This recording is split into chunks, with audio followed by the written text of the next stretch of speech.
Salut à tous, bienvenue dans l'antre. Vous voulez voir des trucs scandaleux? Le top 10 des trucs foldingos de l'année? Un top 5 des kills? Un top 20 des répliques les plus fabuleuses? Vous voulez des trucs scandaleux? Eh ben, c'est pas ici. On se retrouve dans 20 secondes.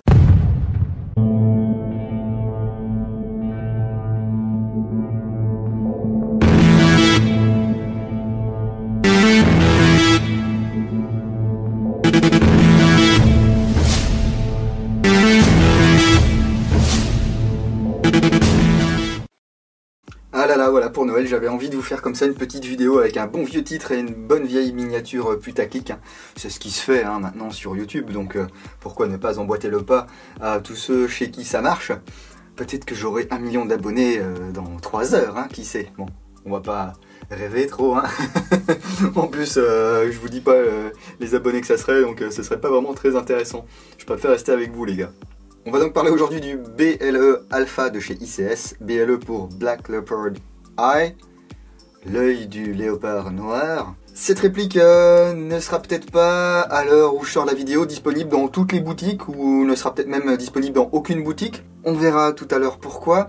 C'est une réplique qui était vendue, qui sera vendue aux alentours de 130 €. Ouais, je vais être obligé d'utiliser beaucoup de conjugaisons aujourd'hui pour cette vidéo. Je remercie Monsieur Canseb qui m'a prêté cette réplique le temps que je vous la présente. Je vais la démonter, vous faire une review complète également sur l'antre, le blog, ainsi que des tests de tir, ne vous inquiétez pas. Je devais recevoir cette réplique par d'autres biais il y a quelques semaines, mais on verra pourquoi ça n'a pas été le cas. On va parler d'Airsoft déjà, donc ICS, je vous ai fait une review déjà du CXP Hog CQB il y a quelques mois. La review écrite est sortie il n'y a pas très longtemps sur le blog. Eh bien, ICS fabrique des répliques qui répliquent des armes et fabrique également des répliques un petit peu plus, on va dire, fantaisistes. Le BLE est le premier GBBR de chez ICS et ils ont eu cette volonté justement de partir sur une réplique de joueur, quelque chose de fantaisiste. Pourquoi j'insiste là-dessus? On en reparlera bien sûr tout à l'heure. Donc ce BLE est livré dans une boîte du plus bel effet, Il y a un petit effet brillant là, la tête de la panthère noire, du guépard, je sais pas, non c'est une panthère noire je pense. Ici les petits warnings, etc. Interdiction de moins de 18 ans, blablabla. Ici on peut déjà voir un petit visuel très lointain de la réplique. Et à l'intérieur, hop, dans de la mousse, vous allez avoir la réplique, une petite tige de nettoyage, un dos de crosse, un backstrap, et donc ce Black Leopard Eye. C'est une réplique assez légère qui fait à peu près 665-670 grammes. Donc elle est composée d'un corps en polymère et d'une glissière en alliage. Alors ici c'est la version noire, vous pourrez ou pas le trouver en version tan ou alors un mix, soit glissière tan corps noir, soit glissière noire corps tan. Donc ça c'est sympa. Alors au premier coup d'œil je vois déjà les puristes qui ont gueulé, mais il y a des marquages fantaisistes là-dessus. Bah oui, je vous l'ai dit, ICS a choisi justement de faire une réplique fantaisiste. Donc ici vous aurez les marquages Black Leopard Eye, la petite tête de panthère et tout le bazar. Modèle Alpha, calibre 9 mm, ça c'est pour le fun. Nous on sait bien que c'est du 6 mm. Un Made in Taiwan assez imposant. Et puis toujours la Black Leopard Eye. Voilà. Alors avec ici, en bas, je sais pas si vous le voyez, voilà un petit numéro de série gravé sur la carcasse. Il y a une ligne assez sympa, alors c'est un mélange d'un peu de tout. Voilà, c'est un pistolet automatique, je veux dire, on va pas réinventer la poudre, donc c'est sympa, c'est maniable, ça c'est léger. Ça... Bon, il y a un petit jeu, je ne sais pas où d'ailleurs. Ah, c'est canon externe contre la glissière. Sur la crosse, on voit un petit motif en carré avec toujours le logo de la panthère noire. Voilà, des petites stries devant. Sur le backstrap également. Il n'y a pas de marteau, comme sur tout ce qui est Glock et compagnie. Donc ça sera un système interne, vous n'avez pas besoin d'armer ici, vous n'aurez rien qui va se prendre dans les vêtements, c'est pas mal. On voit également qu'il y a un rail à l'avant, donc vous pourrez mettre une lampe, un laser, ce que vous voulez. Le pontet a une forme assez particulière qui permet, voilà, vous voyez, de mettre un gros doigt ou alors un doigt ganté à l'intérieur. Et puis ici, je ne vais pas pouvoir tirer tout simplement parce que vous avez une première sûreté ici qui est située, et bien sûr, la queue de détente. Voilà, ici, je ne peux pas tirer. Hop, si je la repousse. De l'autre côté, j'ai un petit repère rouge. Et là, maintenant, je peux actionner la queue de détente. On peut voir aussi qu'il y a une deuxième sûreté. Hop, je vais vous le mettre de ce côté-là, on voit mieux. C'est une sûreté qu'on peut retrouver sur le MEP9 de chez Smith & Wesson par exemple, ou sur le FNS9 qui est à venir, le FNS9 de chez Cybergun, et dont nous allons reparler pas plus tard que dans pas longtemps. Alors qu'ici, on a des rainures sur l'avant, sur l'arrière de la glissière. Un petit extracteur ici qui a été moulé. Voilà. Et puis on a des contrôles qui sont ambidextres, donc ici l'arrêtoir de glissière, l'arrêtoir de chargeur, de l'autre côté pareil. Ici on aura le loquet de démontage, donc de déverrouillage de la culasse ou de la glissière. Il n'y a pas de filetage sur le canon externe, donc pas de silencieux sur ce modèle. Ici sur le canon externe on peut revoir un gros 9 mm, voilà, hein, je vous l'ai dit, c'est vraiment fantaisiste. Et puis au niveau des organes de visée, on va avoir eh bien, des organes de combat, on pourrait dire, hein. Ça ressemble un petit peu à du Novak. C'est pas réglable par contre. Voilà. 3 points blancs, on aligne, on tire. Et puis si le hop-up est bien réglé, eh bien ça touche. On va avoir un chargeur de 24 billes là-dedans, chargeur à gaz, hein, c'est une réplique à gaz. Voilà. Tout ce qu'il y a de plus classique, j'ai envie de dire. Ici la valve de chargement, la valve de percussion, le gaz route. Oh, bah, écoutez, c'est pas mal.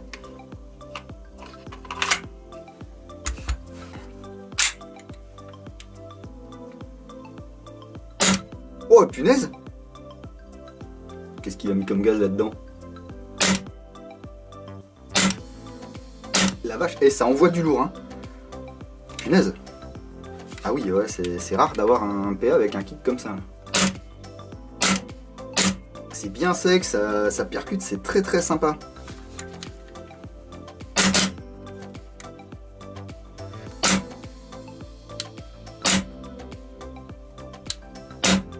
Ouais, la risette est super agréable. Bon, vous voyez, l'arrêtoir de glissière est opérationnel des deux côtés.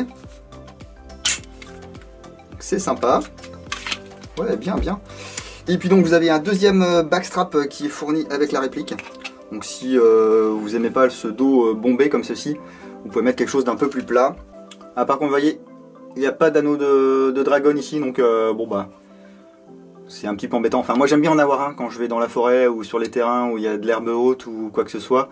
J'aime pas trop avoir ça tout seul dans son holster ou dans une poche, parce que ben hop, ça dégage. Vous faites une roulade ou quoi que ce soit, et ben il n'y a plus de PA. Et après pour faire une battue et pour retrouver votre PA, c'est la misère, hein. J'ai un pote qui a perdu un M9 Marui il y a à peu près, je sais pas, je dirais 6 ans. On l'a toujours pas retrouvé, hein. Alors il faut, voilà, actionner assez fort pour pouvoir changer le dos là. Alors ça va comment? Comme ceci. Voilà. Vous voyez, c'est un peu plus plat, un peu plus lisse. Ouais, je suis moins fan moi, hein. Pourtant j'ai pas des grosses mains, mais ouais, je préfère le bombé en fait. Hop. Et ben, en plus il tient mieux. Ouais, je préfère ce look là. Ouais, c'est pas mal, c'est pas mal. Alors comment ça se démonte? On va déjà enlever le chargeur. C'est bon, pas de billes. Ici vous avez un emplacement. On fait reculer. Ici on pivote le loquet de démontage. Vous balancez tout vers l'avant. Ici on peut voir la mécanique. Voilà. Ça ressemble vaguement à du Glock inversé. D'ailleurs, ces petits Black Leopard High là, ça rentre dans des holsters de Glock, hein. Bon, ici la glissière, on a un ressort récupérateur avec une petite tige de verrouillage ici. Hop. On va pouvoir balancer le canon externe qu'on défait. Ici, le canon interne. Le bloc hop-up avec un réglage par roulette type Tokyo Marui. À l'intérieur, il y a fort à parier que ce soit un joint type VSR10. Hein. Et puis ici, on a le nozzle monté sur ressort. Bon, c'est pas mal, c'est assez simple comme conception. En même temps, il n'y a pas besoin de réinventer la poudre à chaque fois. Hein. Hop.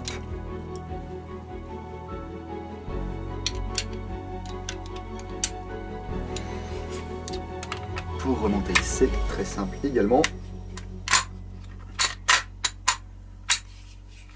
Enfin, dit-il. J'ai pas mis le truc dans le trou. Voilà. Donc c'est très simple. On l'a refait. Ah, sans édition. Voilà, on rabat. Ici, c'est bloqué. On remet le chargeur. Et le tour est joué. Plusieurs fois au début de la vidéo, je vous ai dit vous pourrez ou pas trouver ce BLE Alpha de chez ICS dans les boutiques.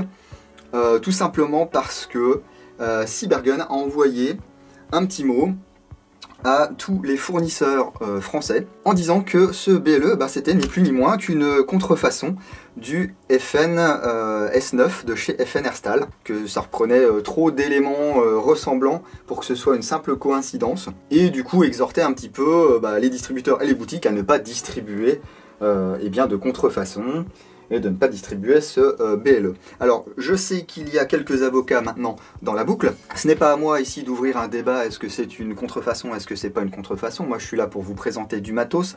Il se trouve que j'avais envie de vous présenter ce BLE Alpha de chez ICS parce que c'était pour moi une nouveauté sympa, une réplique de joueur sympa. Est-ce qu'on peut faire une comparaison avec le FNS 9 de chez Cyber? Oui.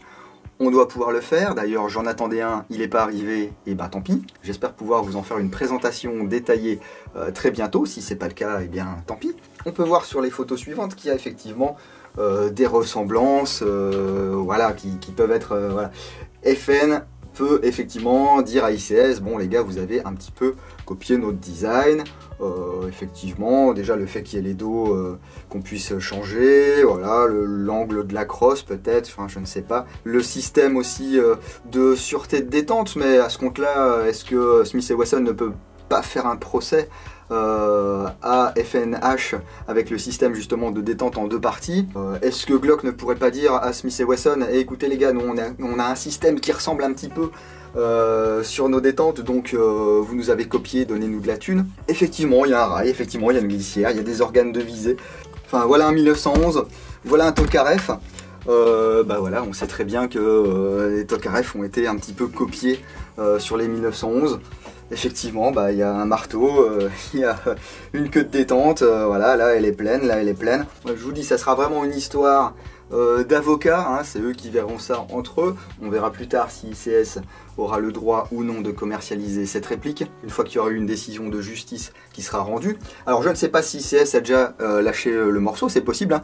Il n'y a en tout cas pas le BLE Alpha sur leur site, hein. Il a été enlevé, pourtant ils avaient pas mal communiqué dessus. Lorsque j'aurai des news, eh bien je vous les mettrai dans la description de la vidéo. Je vous le répète, c'est vraiment pas une vidéo où on va vouloir taper sur Cybergun ou sur ICS ou sur FN Herstal ou sur qui que ce soit. Je vous présente le matos, je vous dis ce qu'il en est, c'est-à-dire les faits. Il y a eu un courrier exhortant les gens à ne pas acheter et à ne pas distribuer cette réplique. L'affaire est aux mains de gens compétents. C'est pas à moi de vous dire oui c'est une copie, non c'est pas une copie. Maintenant, si je devais donner le fond de ma pensée, moi je pense qu'il y a de la place pour tout le monde en airsoft. Si effectivement c'est avéré qu'il y a eu un vol de technologie ou un vol de brevet ou vraiment une volonté de nuire à FN Herstal ou à Cybergun ou que sais-je, effectivement il n'y aura pas à discuter. Ce BLE, voilà, c'est une réplique qui est sympa, c'est une réplique de joueur, c'est une réplique qui vaut voilà, 130 €. Si j'ai le choix entre un BLE avec ses marquages fantaisistes, avec sa forme un petit peu du coup fantaisiste, même si on voit qu'il y a quand même des liens de parenté assez vagues, ou pas trop vague avec le FNS 9, ou même avec le MEP 9 de chez Smith & Wesson. Pour moi, ça c'est une réplique de joueur. Le FNS 9, ça sera plus une réplique de joueur slash collectionneur, ou de passionné d'armes à feu, plus qui veut mettre ça dans une vitrine ou qui veut vraiment se monter une tenue cohérente. Parce que vous aurez vraiment un FNS9 avec des marquages de chez FNR Style, avec un vrai look de FNS9, merde. Enfin, moi je veux pas d'une réplique avec un gros BLE comme ça, blanc, dessus quoi. Si je suis collectionneur, si je suis simple joueur, j'en ai rien à battre qui est écrit dessus 9 mm alpha BLE made in Taiwan quoi. Je prends ça, je mets des billes dedans, je mets du gaz et je vais m'éclater sur le terrain et j'en ai rien à carrer du reste. Donc moi, mon but c'est pas de vous influencer. Vous avez ici le Black Leopard Eye, vous l'avez eu en vidéo, vous l'aurez bientôt en photo, en review complète sur l'entre le blog. Si il vous plaît, si vous avez envie de l'acheter et si vous le trouvez bien vous en face. Si vous vouliez acheter le BLE parce que vous trouviez qu'il ressemblait un petit peu au MEP9 ou au FNS9, et bien sachez qu'il existe des MEP9 en réplique d'Airsoft, de très bonnes répliques et d'un peu moins bonnes, et qu'il va sortir très bientôt, normalement en janvier ou peut-être un petit peu après, le FNS9 de chez Cybergun, produit par VFC. Donc on peut s'attendre à quelque chose dans la lignée ici du FNX 45. Franchement, si le FNS9 est aussi bon que ce FNX 45, voire même s'ils ont corrigé les petits défauts du FNX 45 dans la conception du FNS9, eh bien je peux vous dire qu'il n'y aura pas photo entre le BLE et puis le FNS9, voilà. Nous, ça nous dépasse un petit peu en tant que joueurs d'airsoft. On sait que derrière, il y a des compagnies, il y a des sociétés qui veulent faire du pognon, hein, qui ont parfois des actionnaires. Alors après, le système d'actionnariat, on aime ou pas, il y a des investisseurs. Le but, c'est de vendre. Qui est-ce qui achète? Eh bien c'est nous, c'est vous les gars. Donc moi ce que je pense c'est qu'on devrait être autorisé à acheter la réplique qui nous plaît à partir du moment où elle rentre dans les clous au niveau de la législation française. Et ça c'est forcément le législateur qui va en décider. N'hésitez pas à mettre un petit pouce vers le haut si la vidéo vous a plu, un petit pouce vers le bas si elle ne vous a pas plu. Exprimez-vous, avez-vous réussi à trouver, avez-vous utilisé? Êtes-vous content de ce BLE Alpha de chez ICS? Je vous encourage à rester correct dans vos commentaires. C'est pas une vidéo pour insulter Cybergun, c'est pas une vidéo pour insulter ICS, FNR Style, Smith & Wesson ou que sais-je. Donc tous les commentaires haineux, injurieux, etc. seront supprimés et les auteurs seront bannis de la chaîne. Pour moi, l'airsoft est un loisir, donc il n'est pas question que je me prenne la tête avec vous sur YouTube ou ailleurs. En parlant de YouTube, j'ai remarqué un petit phénomène assez sympathique ces derniers temps. C'est chaque fois que je sors une vidéo, j'ai mon nombre d'abonnés qui décroît. Pas mal d'entre vous ne reçoivent également plus les notifications de nouvelles vidéos. Donc je pourrais vous demander bien évidemment de vérifier si vous êtes encore abonné ou de cliquer sur la petite cloche qui va vous renvoyer des notifications. Simplement si vous êtes abonné à 50 chaînes, ça va être un petit peu la misère, vous allez recevoir 30 messages par jour. Donc moi ce que je vous encourage à faire, c'est à venir faire un tour sur la page Facebook de l'Antre du Dingo, parce que là effectivement je mets toutes les news, chaque fois qu'il y a une vidéo qui sort, chaque fois qu'il y a une review écrite qui sort, eh bien c'est notifié. Idem sur Twitter, Twitter j'utilise pas trop parce que pareil c'est un repère de gros rageux là-bas. Toujours Instagram pour avoir des photos inédites. On se retrouve bientôt pour la review écrite et les tests de tir de ce BLE Alpha. Je remercie encore monsieur Kanseb et je vous dis à bientôt dans l'Antre du Dingo. Bisous.